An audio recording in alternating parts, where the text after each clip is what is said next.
ಶ್ರೀ ಕ್ಷೇತ್ರ ಧರ್ಮಸ್ಥಳ ಗ್ರಾಮಾಭಿವೃದ್ಧಿ ಯೋಜನೆ ಕಲಬುರಗಿ ಜಿಲ್ಲೆಯ ಚಿಂಚೋಳಿ ತಾಲೂಕು ಕೂಪನೂರ ಗ್ರಾಮ ಪಂಚಾಯಿತಿ ವ್ಯಾಪ್ತಿಯ ಗ್ರಾಮದ ಕೂಪನೂರ ಕೆರೆಯನ್ನು ಪುನಶ್ಚೇತನಗೊಳಿಸುತ್ತಿದ್ದು ಇಂದು ಜಿಲ್ಲಾ ನಿರ್ದೇಶಕರಾದ ಶ್ರೀ ಗಣಪತಿ ಮಾಳಂಜಿ ಇವರು ಕಾಮಗಾರಿ ಪರಿಶೀಲನೆ ಮಾಡಿದರು. ನಂತರ ಮಾತನಾಡಿದ ಅವರು, ನಮ್ಮ ಸಂಸ್ಥೆಯಿಂದ ಸದ್ರಿ ಗ್ರಾಮದಲ್ಲಿ ಕಳೆದ ವರ್ಷ ಶುದ್ಧಗಂಗಾ ಕುಡಿಯುವ ನೀರಿನ ಘಟಕ ಮಾಡಿಕೊಡಲಾಗಿದೆ. ಈ ವರ್ಷದಲ್ಲಿ ಕೆರೆಯನ್ನು ಪುನಶ್ಚೇತನಗೊಳಿಸಲಾಗುತ್ತಿದೆ.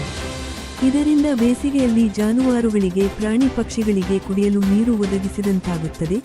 ಇದಲ್ಲದೆ ಗ್ರಾಮಕ್ಕೆ ಕುಡಿಯಲು ನೀರು ಸರಬರಾಜು ಮಾಡುವ ಕೊಳವೆಬಾವಿಗಳು ಮತ್ತು ರೈತರ ಹೊಲದಲ್ಲಿರುವ ಬೋರ್ವೆಲ್ಗಳು ಮರುಪೂರಣಗೊಳ್ಳುತ್ತವೆ. ಇದರಿಂದ ಬೇಸಿಗೆಯಲ್ಲಿ ಕಂಡುಬರುವ ನೀರಿನ ಕೊರತೆಯನ್ನು ನೀಗಿಸಿದಂತಾಗುತ್ತದೆ. ಆದ್ದರಿಂದ ಊರಿನ ಗ್ರಾಮಸ್ಥರು ಇದರ ಸದುಪಯೋಗ ಪಡೆದುಕೊಳ್ಳಬೇಕು ಎಂದು ತಿಳಿಸಿದರು. ಕೆರೆ ಸಮಿತಿ ಅಧ್ಯಕ್ಷರು ಶ್ರೀ ಅಹಮದ್ ಪಟೇಲ್ ರವರು ಮಾತನಾಡಿ, ಧರ್ಮಸ್ಥಳ ಯೋಜನೆಯಿಂದ ನಮ್ಮ ಊರಿನ ಗ್ರಾಮಸ್ಥರು ಮತ್ತು ಸುತ್ತಮುತ್ತಲಿನ ಗ್ರಾಮಸ್ಥರು ಶುದ್ಧ ನೀರು ಕುಡಿಯುವಂತಾಗಿದೆ. ಈ ವರ್ಷ ಕೆರೆಯನ್ನು ಅಭಿವೃದ್ಧಿಗೊಳಿಸಿ ಜಾನುವಾರುಗಳಿಗೂ ಸಹ ಕುಡಿಯುವ ನೀರು ಒದಗಿಸುತ್ತಿದ್ದಾರೆ. ರೈತರು ಕೆರೆಯ ಫಲವತ್ತಾದ ಮಣ್ಣನ್ನು ತಮ್ಮ ಹೊಲಗಳಿಗೆ ಕೊಂಡೊಯ್ಯುತ್ತಿದ್ದಾರೆ. ಇದಲ್ಲದೆ ಸ್ವಸಹಾಯ ಸಂಘಗಳ ಮೂಲಕ ಮಹಿಳೆಯರಿಗೆ ಬ್ಯಾಂಕಿನಿಂದ ಸುಲಭದಲ್ಲಿ ಸಾಲ ಸೌಲಭ್ಯ ಕೊಡಿಸಿ ಆರ್ಥಿಕವಾಗಿ ಅಭಿವೃದ್ಧಿ ಹೊಂದಲು ಕಾರಣೀಭೂತರಾಗಿದ್ದಾರೆ. ಆದ್ದರಿಂದ ಪೂಜ್ಯ ಡಾ. ಡಿ. ವೀರೇಂದ್ರ ಹೆಗ್ಗಡೆಯವರಿಗೆ ಮತ್ತು ಧರ್ಮಸ್ಥಳ ಸಂಸ್ಥೆಯ ಎಲ್ಲ ಅಧಿಕಾರಿಗಳಿಗೆ ನಮ್ಮ ಊರಿನ ಗ್ರಾಮಸ್ಥರ ಪರವಾಗಿ ಕೃತಜ್ಞತೆಗಳನ್ನು ಸಲ್ಲಿಸುತ್ತೇನೆ ಹಾಗೂ ಇನ್ನು ಹೆಚ್ಚು ಹೆಚ್ಚು ಅಭಿವೃದ್ಧಿ ಕೆಲಸಗಳು ಸಂಸ್ಥೆಯಿಂದ ಆಗಲಿ ಎಂದು ಹೇಳಿದರು.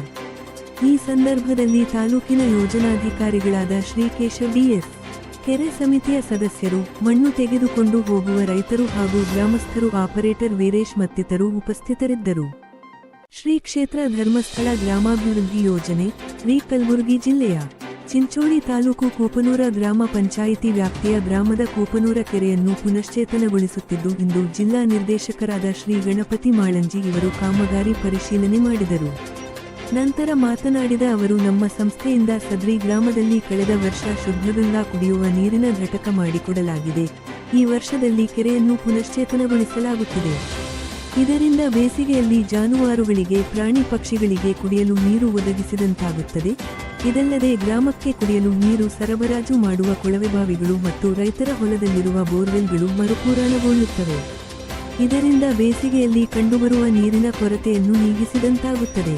ಆದ್ದರಿಂದ ಊರಿನ ಗ್ರಾಮಸ್ಥರು ಇದರ ಸದುಪಯೋಗ ಪಡೆದುಕೊಳ್ಳಬೇಕು ಎಂದು ತಿಳಿಸಿದರು. ಕೆರೆ ಸಮಿತಿ ಅಧ್ಯಕ್ಷರು ಶ್ರೀ ಅಹಮದ್ ಪಟೇಲ್ ರವರು ಮಾತನಾಡಿ, ಧರ್ಮಸ್ಥಳ ಯೋಜನೆಯಿಂದ ನಮ್ಮ ಊರಿನ ಗ್ರಾಮಸ್ಥರು ಮತ್ತು ಸುತ್ತಮುತ್ತಲಿನ ಗ್ರಾಮಸ್ಥರು ಶುದ್ಧ ನೀರು ಕುಡಿಯುವಂತಾಗಿದೆ.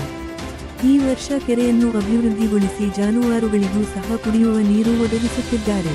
ರೈತರು ಕೆರೆಯ ಫಲವತ್ತಾದ ಮಣ್ಣನ್ನು ತಮ್ಮ ಹೊಲಗಳಿಗೆ ಕೊಂಡೊಯ್ಯುತ್ತಿದ್ದಾರೆ. ಇದಲ್ಲದೆ ಸ್ವಸಹಾಯ ಸಂಘಗಳ ಮೂಲಕ ಮಹಿಳೆಯರಿಗೆ ಬ್ಯಾಂಕಿನಿಂದ ಸುಲಭದಲ್ಲಿ ಸಾಲ ಸೌಲಭ್ಯ ಕೊಡಿಸಿ ಆರ್ಥಿಕವಾಗಿ ಅಭಿವೃದ್ಧಿ ಹೊಂದಲು ಕಾರಣೀಭೂತರಾಗಿದ್ದಾರೆ. ಆದ್ದರಿಂದ ಪೂಜ್ಯ ಡಾ. ಡಿ. ವೀರೇಂದ್ರ ಹೆಗ್ಗಡೆಯವರಿಗೆ ಮತ್ತು ಧರ್ಮಸ್ಥಳ ಸಂಸ್ಥೆಯ ಎಲ್ಲ ಅಧಿಕಾರಿಗಳಿಗೆ ನಮ್ಮ ಊರಿನ ಗ್ರಾಮಸ್ಥರ ಪರವಾಗಿ ಕೃತಜ್ಞತೆಗಳನ್ನು ಸಲ್ಲಿಸುತ್ತೇನೆ ಹಾಗೂ ಇನ್ನು ಹೆಚ್ಚು ಹೆಚ್ಚು ಅಭಿವೃದ್ಧಿ ಕೆಲಸಗಳು ಸಂಸ್ಥೆಯಿಂದ ಆಗಲಿ ಎಂದು ಹೇಳಿದರು. ಈ ಸಂದರ್ಭದಲ್ಲಿ ತಾಲೂಕಿನ ಯೋಜನಾಧಿಕಾರಿಗಳಾದ ಶ್ರೀ ಕೇಶವ ಡಿ.ಎಸ್., ಕೆರೆ ಸಮಿತಿಯ ಸದಸ್ಯರು, ಮಣ್ಣು ತೆಗೆದುಕೊಂಡು ಹೋಗುವ ರೈತರು ಹಾಗೂ ಗ್ರಾಮಸ್ಥರು, ಆಪರೇಟರ್ ವೀರೇಶ್ ಮತ್ತಿತರರು ಉಪಸ್ಥಿತರಿದ್ದರು.